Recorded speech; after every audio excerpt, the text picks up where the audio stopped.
Hello student. आज मैं आपको हिंदी विषय की पाठ योजना बता रही हूँ, तो चलिए शुरू करते हैं।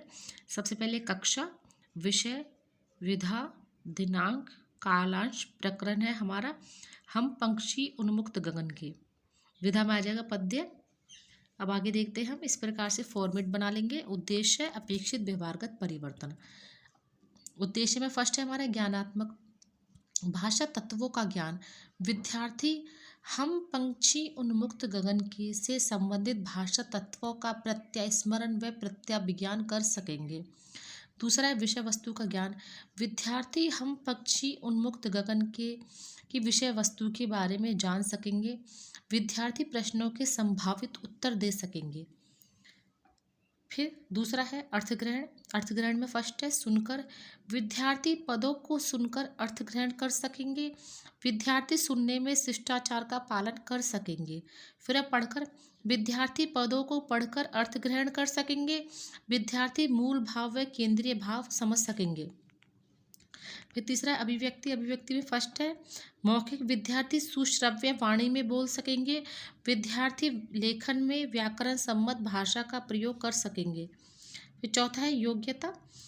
इसमें हम देखते हैं विद्यार्थी पदों के भावानुकूल वाचन का अभ्यास कर सकेंगे। विद्यार्थी दोहों का मूल वाचन कर पद्यों को लिख सकेंगे। फिर है अभिरुचि। भाषा साहित्य के प्रति रुचि का विकास। विद्यार्थी पदों की विषय वस्तु के बारे में पत्र पत्रिकाओं में पढ़कर ज्ञान प्राप्त कर सकेंगे। विद्यार्थियों को भाषा साहित्य के प्रति अतिरिक्त रुचि का विकास हो सकेगा। अभिवृत्ति सद्वृत्तियों का विकास करना। विद्यार्थी पद्यों के निहित लोक व्यवहार की बातों को जान सकेंगे। विद्यार्थी पाठ की सुंदरता की ओर अग्रसर हो सकेंगे। फिर है मौलिकता सृजनात्मकता का विकास करना।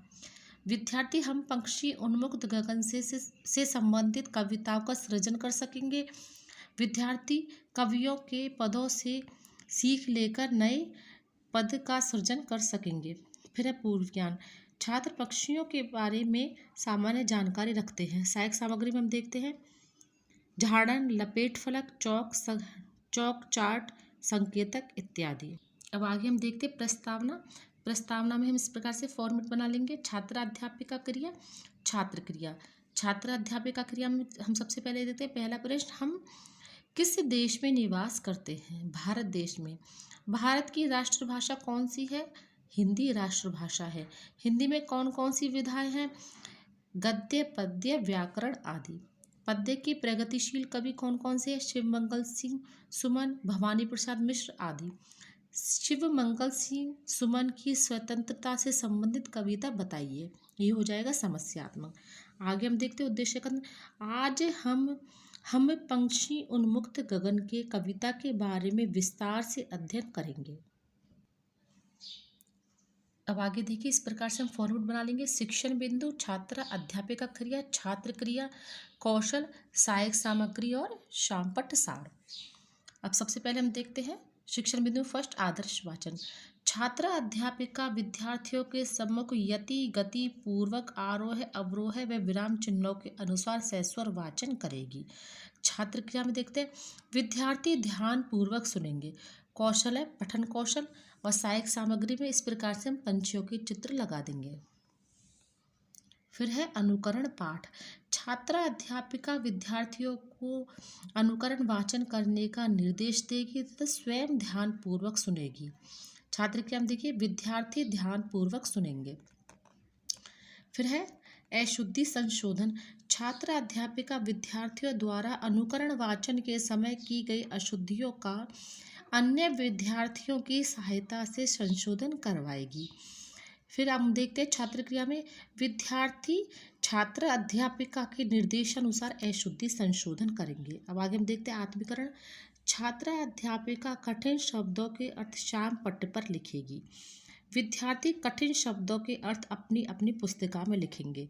कौशल में हो जाएगा श्यामपट्ट कौशल।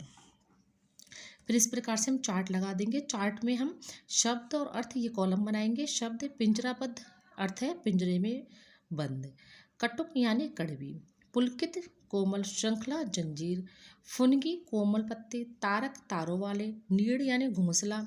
छिन्न भिन्न यानी बर्बाद करना, विघ्न यानी बाधा। अब इसी प्रकार से यही हम शामपट सार में लिख देंगे, ब्लैक शीट पे ये सारे शब्द और अर्थ हम लिख देंगे। अब आगे देखिए, इस प्रकार से हम फिर वापस फॉर्मेट बना लेंगे। शिक्षण बिंदु, छात्र अध्यापिका क्रिया, छात्र क्रिया, कौशल, सहायक सामग्री और शामपट सार। अब इसमें हम देखते हैं बोध प्रश्न।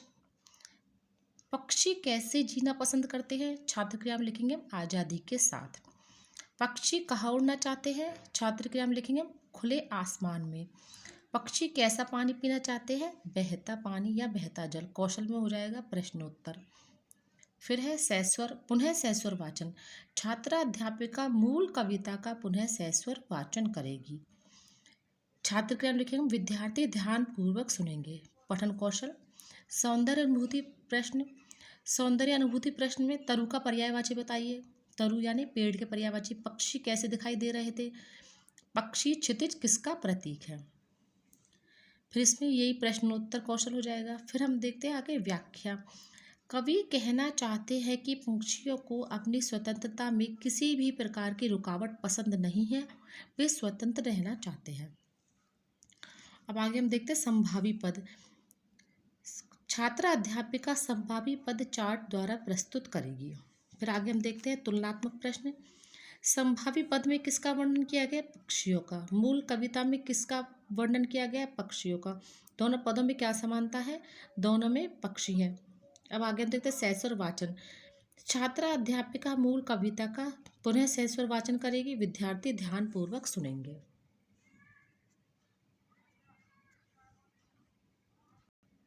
अब देखिए, पद्य में मूल्यांकन प्रश्न नहीं बनते हैं, इसमें अब हम सीधे ही गृह कार्य देंगे। इस कविता के माध्यम से कवि क्या संदेश देना चाहता है? तो देखिए, इसी फॉर्मेट को ध्यान में रखकर हम पद्य का और भी लेसन बना सकते हैं। Thank you.